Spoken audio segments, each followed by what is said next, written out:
مشرف نے جو ان کے ساتھ ظلم کیا اور انہیں قربانی کا بکرا بنایا تو پوری قوم کی بے غیرتی ہے کہ اس وقت خاموش رہی ہے سمیت میرے. ہم کیا کر سکتے تھے؟ جابر حکمران ہم پہ مسلط تھے. دیکھیں کمزوریاں ہر انسان میں موجود ہوتی ہیں اور اس کا یہ مطلب نہیں ہے کہ کسی ایک بندے کو آپ قربانی کا بکرا بنائیں. وہ کہتے ہیں نہیں جی ان کو تو امریکہ مانگ رہا تھا ہم نے ان کے حوالے نہیں کیا, یہی ان کے لیے بہت بڑا اجر ہے. تو وہ اکیلے تو نہیں تھے جو ان پہ الزامات لگتے ہیں. اس لیے آپ دیکھیں اس وقت ڈاکٹر سمر بھی تھے جب وہ بٹن دبایا جا رہا تھا, ڈاکٹر عبد القدیر بھی تھے. دونوں کی کنٹریبیوشن ہے. کرٹیکل جو چیز تھی زیادہ کام اٹامک انرجی کا ہے لیکن اس میں جو آپ سمجھ لیں دل ہے نا اس کا, وہ کام ڈاکٹر عبد القدیر نے کیا تھا. ظاہر ہے کہ انہی کی قربانیاں تھی. وہ پاکستان کے پاس ٹیکنالوجی آئی. اس لیے میں سمجھتا ہوں کہ پاکستان کا ہر بچہ, پاکستان ایز اے نیشن, یہ پورا ملک, یہ ان کے مرہون منت ہے جو انہوں نے اتنی بڑی پاکستان کو اچیومنٹ کروائی ہے. میں کہتا ہوں جی محمد علی جناح اور ڈاکٹر اقبال کے بعد اگر کوئی تیسرا بندہ ہے نا جس پہ پوری پاکستانی قوم متفق ہے تو تیسرا نام جو ہے نا وہ ڈاکٹر عبد القدیر ہے. جو ان کو تکلیفیں اس قوم سے اٹھانی پڑی, اس پہ اس قوم کو بھی معاف فرما اور اس کے اگینسٹ جو انہوں نے صبر کیا اس صبر پہ انہیں اجر عظیم عطا فرما. السلام علیکم ورحمۃ اللہ. لا حول ولا قوة الا باللہ. حسبنا اللہ ونعم الوکیل. یا حی یا قیوم برحمتک استغیث. لا الہ الا انت سبحانک انی کنت من الظالمین. اللہم صلی علی محمد وعلی آل محمد واصحاب محمد اجمعین الی یوم الدین. آمین. ڈاکٹر عبد القدیر خان انتقال فرما گئے رحمہ اللہ تعالی. اللہ تعالیٰ ان کی مغفرت کرے, انہیں نیک کاموں کا اجر دے اور ان کی برائیوں سے درگزر فرمائے. ہماری دعائیں ان کے ساتھ ہیں. باقی ہم اس مجلس کے اینڈ پہ میں ہر دفعہ جو فوت شدگان ہیں ان کے لیے دعا کرواتا ہوں. انشاءاللہ اس دعا کا حصہ انہیں بھی پہنچ جائے گا انشاءاللہ. باقی ڈاکٹر عبد القدیر صاحب کے حوالے سے چونکہ وہ ایک سینسٹیو ادارے سے تعلق رکھتے تھے, میں نے یہ سارے ادارے وزٹ بھی کیے ہوئے ہیں. میں بالکل چونکہ میرا بھی تعلق رہا ہے. اب ان کی جو خدمات ہیں وہ جنرل تو آپ کو پتہ ہیں, باقی جو ان کی کنٹریبیوشنز ہیں یا انٹرنل چیزیں ان کو تو ہم یہاں بیٹھ کے سینسٹیو ایشوز کو ڈسکس نہیں کر سکتے. باقی ان کی جو پاکستان کے ساتھ یا اسلام کے ساتھ کمٹمنٹ تھی اس کے اوپر تو کسی کی دوسری رائے نہیں ہے. اور مشرف نے جو ان کے ساتھ ظلم کیا اور انہیں قربانی کا بکرا بنایا تو پوری قوم کی بے غیرتی ہے کہ اس وقت خاموش رہی ہے سمیت میرے. ہم کیا کر سکتے تھے؟ جابر حکمران ہم پہ مسلط تھے لیکن کم از کم اب قوم کو اجتماعی طور پہ ان کی اس موت کے وقت معافی مانگنی چاہیے, اللہ کے حضور ان کے لیے دعا کرنی چاہیے. ان کی زندگی میں تو ہم عوام الناس تو مانگتی رہی, جماعت اسلامی نے بھی کافی مسئلہ اٹھایا, ہماری عدلیہ نے بھی بڑا شرمناک رول ادا کیا. آخری وقت تک ان کی پٹیشن فائل تھی کہ انہیں عام پھرنے کی اجازت دی جائے. باقی جو لوگ ان کے ساتھ ظلم ہوا اس کا دفاع کرنے کے لیے بڑی باتیں کرتے ہیں. دیکھیں کمزوریاں ہر انسان میں موجود ہوتی ہیں اور اس کا یہ مطلب نہیں ہے کہ کسی ایک بندے کو آپ قربانی کا بکرا بنائیں. وہ کہتے ہیں نہیں جی ان کو تو امریکہ مانگ رہا تھا ہم نے ان کے حوالے نہیں کیا, یہی ان کے لیے بہت بڑا اجر ہے. تو وہ اکیلے تو نہیں تھے جو ان پہ الزامات لگتے ہیں. پاکستان میں تو ایک سوئی نہیں کوئی باہر لے کے جا سکتا اس سینسٹیو چیزوں کی, کیونکہ اوور آل تو ساری سیکیورٹی ہماری ریاستی اداروں کے پاس ہے. ایک بندے کو قربانی کا بکرا تو وہ تو شکیل افریدی کو بھی مانگ رہے ہیں کتنے عرصے سے, آپ نے اس کو بھی تو جیل میں رکھا ہوا ہے نا, تو نہیں حوالے کیا. حالانکہ میں سمجھتا ہوں کہ ڈاکٹر عافیہ صدیقی کے مقابلے پہ اس خبیث کو اگر ہم حوالے کر بھی دیں اس کو تو اپنی سزا مل چکی ہے جو کچھ اس نے پاکستان کی بدنامی کروانی تھی. شکیل افریدی نے, وہ جو ڈاکٹر تھا وہ اسامہ بن لادن کا اس نے جو پوری کی تھی, وہ دیں مردود ہمارے کس کام کے ان کے حوالے کریں غدار کو. اس کے بدلے میں ہم اپنی اس بہن کو یہاں واپس لیں, کر لیں ادلا بدلا. لیکن ہمارے حکمرانوں کی نہ پچھلے حکمرانوں کی جرت تھی کہ وہ بات کریں, نہ اس حکمران کی جرت ہے کہ یہ سامنے بیٹھ کے یہ بات کریں. ہاں ادھر تقریریں ان لوگوں سے کروا لیں جتنی مرضی, یہاں وہ باتیں کریں گے. تو اس طریقے سے ڈاکٹر عبد القدیر صاحب کے ساتھ بھی میں سمجھتا ہوں کہ اس قوم نے جس طرح اپنے سارے محسنین کے ساتھ یہ کرتے رہی ہے, محمد علی جناح سے لے کے آج تک ان کے ساتھ بھی کوئی اچھا سلوک نہیں تھا. عوام الناس ان کے لیے دعا کرتی تھی. باقی ان میں بشری کمزوریاں موجود تھیں, وہ میرے پاس فرسٹ ہینڈ نالج ہے, لیکن وہ تو پاکستان میں اکثر ایلیٹ کلاس کے اندر اس طرح کی کمزوریاں موجود ہوتی ہیں. لیکن اس شخص کی ایک قربانی تھی کہ اس نے اپنی لائف کا جو پیک تھی جس وقت اس وقت اس بندے نے اپنی لائف کو سٹیک پہ لگا کے پاکستان کے لیے اتنی بڑی قربانی کی. اور اس کے بعد پھر ذوالفقار علی بھٹو کو بھی سلام ہے کہ انہوں نے ان کو انڈورس کر کے. ویسے اٹامک انرجی کا جو ادارہ ہے نا، پاکستان اٹامک انرجی کمیشن، یہ تو 50s میں ہی قائم ہو چکا تھا، اور پاکستان جو ایٹمی طاقت بنا اس میں میجارٹی رول اسی ادارے کا ہے. لیکن اس میں جو سب سے کرٹیکل ایک سٹیج تھی، وہ جو سٹیج ہے وہ ڈاکٹر عبد القدیر خان نے پاکستان کو عبور کروائی ہے. اب وہ سینسٹیو باتیں ہیں مجھے کیمرے میں کرنے کی، ویسے آپ نیٹ پہ پڑھ جائیں تو آپ کو پتہ چل جائے گا. کیونکہ یہ میں اس لیے کہہ رہا ہوں کہ جو اٹامک انرجی کے لوگ ہیں نا، وہ ان سے بڑے جیلس ہوتے ہیں. یہ علیحدہ سے ان کا ادارہ ہے اپنا کوٹا، یہ خان ریسرچ لیبس، جسے کوٹا بھی آپ کہتے ہیں، ریسرچ لیبس کہتے ہیں، ویسے وہ خان ریسرچ لیبس ہے، KRL. اور یہ ہے Pakistan atomic energy commission, PAEC. یہ دونوں الگ ادارے ہیں. اس لیے آپ دیکھیں اس وقت ڈاکٹر سمر بھی تھے جب وہ بٹن دبایا جا رہا تھا، ڈاکٹر عبد القدیر بھی تھے. دونوں کی کنٹریبیوشن ہے. کرٹیکل جو چیز تھی، زیادہ کام اٹامک انرجی کا ہے، لیکن اس میں جو آپ سمجھ لیں دل ہے نا اس کا، وہ کام ڈاکٹر عبد القدیر نے کیا تھا. ظاہر ہے کہ انہی کی قربانیاں تھی. وہ پاکستان کے پاس ٹیکنالوجی آئی اور پھر یہاں پہ محنت کے بعد. تو اس لیے میں سمجھتا ہوں کہ پاکستان کا ہر بچہ، پاکستان ایز اے نیشن، یہ پورا ملک، یہ ان کے مرہون منت ہے جو انہوں نے اتنی بڑی پاکستان کو اچیومنٹ کروائی ہے. ڈاکٹر عبد القدیر رحمہ اللہ تعالیٰ نے، اللہ تعالیٰ ان کی مغفرت کرے، انہیں نیک کاموں کا اجر دے، ان کی برائیوں سے درگزر فرمائے.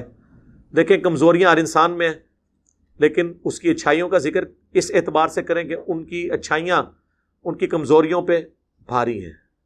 بہت بڑی بڑی دعوے کرنے والی ہستیاں پاکستان کو وہ کنٹریبیوٹ نہیں کر سکیں جو ڈاکٹر عبد القدیر نے کیا. باقی جو ان کے سکینڈلز بتاتے ہیں ان میں سے کئی ایک ٹھیک بھی ہیں کہ جی یہ ہو گیا، وہ ہو گیا، فلاں کو ٹھیکہ دے دیا، فلاں جگہ اتنا خرچہ کر دیا. تو میرے بھائی کیا یہ وہی کر رہے ہیں؟ اس سے زیادہ خرچے وہ لوگ کر رہے ہیں جنہوں نے کچھ بھی نہیں دیا، لیے ہی لیا ہے ہمیشہ. تو یار اس نے تو بہت کچھ ہمیں دیا. مجھے تو نہیں اب پتا کہ ان کو دفنا رہے کہاں ہیں. کوئی اس حوالے سے خبر آئی ہے سر؟ فیصل مسجد. دیکھیں میرے دل میں خیال آیا تھا، میں نے کہا میں پہلے پوچھ لوں. میرے دل میں خیال تھا کہ فیصل مسجد میں آپ نے وہ ایک اپنے بابا جی تو وہاں پہ دفنائے ہوئے ہیں، ضیاء الحق صاحب، جو ہمیں وہ دہشت گردی کا افریت دے کے چلے گئے، اور پاؤڈر کلچر اور ہیروئن کلچر اور کلاشنکوف کلچر. باقی ان کی خوبیاں اپنی جگہ ہیں، میں ان چیزوں کی تعریف بھی کرتا ہوں. پاکستانی فوج میں جو مذہب کا ایلیمنٹ غالب ہے، یہ سارا انہی کو کنٹریبیوشن جاتی ہے، لیکن ان کے ساتھ کمزوری ہوئی تو یہ تو زیادہ اہل ہے. اب یہ نہ ہو کہ ان بابا جی کے ساتھ دفن کر دیں، ان کو لادہ دفن کریں اور مزار نہ بنائیں. بھائی مزار سے بنانے کی ضرورت نہیں. وہاں قبر کا یہ فائدہ ہے کہ جتنے شادی شدہ نئے جوڑے ہیں وہ فیصل مسجد کی زیارت کے لیے جاتے ہیں، تو پورا پاکستان آلموسٹ وہاں جاتا ہے. باہر سے بھی لوگ آتے ہیں، تو جب بھی وہاں سے کوئی گزرے گا ان کے لیے دعا کرے گا. باقی اگر کوئی نہ بھی کرے، جن لوگوں نے اپنی زندگی میں اچھے کام کیے ہیں ان کو مسلمانوں کی دعاؤں کا حصہ آٹومیٹکلی ملتا ہے. لیکن ہمیں یہ حکم ہے ربنا اغفر لنا ولاخواننا الذین سبقونا بالایمان، اے رب ہماری بھی مغفرت فرما، اور ہم سے پہلے جو ایمان کی حالت میں دنیا سے چلے گئے ان کی بھی مغفرت فرما، اور ہمارے دل میں ان کے لیے کوئی میل باقی نہ رکھ. یہ ہمیں دعا سکھائی گئی ہے. میت کے لیے دعا کرنے کا اللہ نے ہمیں حکم دیا ہے. بخاری مسلم دونوں میں حدیث ہے کہ ابو عامر جب فوت ہوئے تو نبی علیہ السلام کو ان کی وفات کی خبر پہنچی تو آپ نے یوں ہاتھ بلند کیے حتیٰ کہ بغلوں کی سفیدی نظر آ گئی، کیونکہ نبی علیہ السلام کا عمومی لباس چادر اور تہمت تھی. اور آپ نے ہاتھ اٹھا کے کہا اللہ ابو عامر کو بخش دیے اور اسے قیامت والے دن اپنی کثیر مخلوق پر فضیلت عطا فرمائی. آپ کی دعا تھی. ابو داؤد ترمذی میں تو میت کی دعا تو ہے نا، اللہم اغفر لحینا و میتنا. یہ ساری دعائیں موجود ہیں. تو میرا خیال ہے یہ ساری دعائیں ہمیں ان کے حق میں کرنی چاہیے، اور ہماری دعاؤں میں ان کو حصہ آٹومیٹکلی پہنچ رہا ہے. السلام علینا وعلی عباد اللہ الصالحین کے تحت جو بخاری مسلم میں آتا ہے، زمین و آسمان میں ہر نیک بندے تک سلام پہنچ جائے گا. بہرحال وہ اسلام کے ساتھ ان کی عقیدت تھی.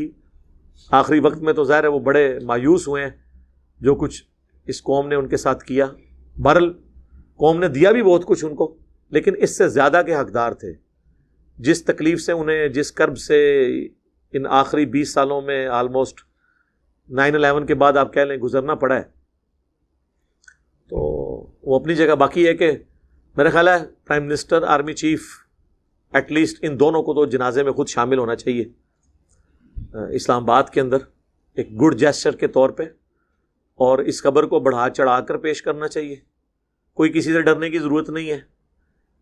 ہمیں فخر ہے. میں کہتا ہوں جی محمد علی جناح اور ڈاکٹر اقبال کے بعد اگر کوئی تیسرا بندہ ہے نا جس پہ پوری پاکستانی قوم متفق ہے، تو تیسرا نام جو ہے نا وہ ڈاکٹر عبد القدیر کا ہے. اگر کوئی کہتا ہے ان سے کوئی بھاری پرسنالٹی ہے جس کو سارے پسند کرتے ہوں، سارے فرقوں کے، سارے پولیٹیکل جماعتیں، ایون وہ لوگ جنہوں نے ان کو یہاں تک پہنچایا، وہ بھی صرف کمزوری اپنی آقاؤں کے آگے شو کرتے ہیں، ادروائز وہ بھی ان سے محبت کرتے ہیں. اور وہ نظر بند تھے اپنے گھر میں، یہ نہیں تھا کہ انہیں جیل میں پھینکا ہوا تھا، لیکن پھر بھی یار یہ کہنا آسان ہے. آپ کو دنیا کی ہر فیسلٹی دے کے ایک جگہ بٹھا دیا جائے نا اپنے گھر کے اندر بھی، تب بھی انسان کی ایک نیچر ہے، وہ نہیں رہ سکتا، اس کا بھی دل کرتا ہے وہ باہر نکلے. نظر بندی ہوتی ہے. لوگ تو بڑے آسانی سے کہہ دیتے ہیں جی گھر کے اندر نظر بند ہے. گھر کے اندر کتنی دیر آپ رہ سکتے ہیں؟ باہر تو نکلنا ہی پڑتا ہے کبھی نہ کبھی. آپ نہ نکلیں ایک سال کے لیے، جناب آپ ذہنی مریض بن جائیں.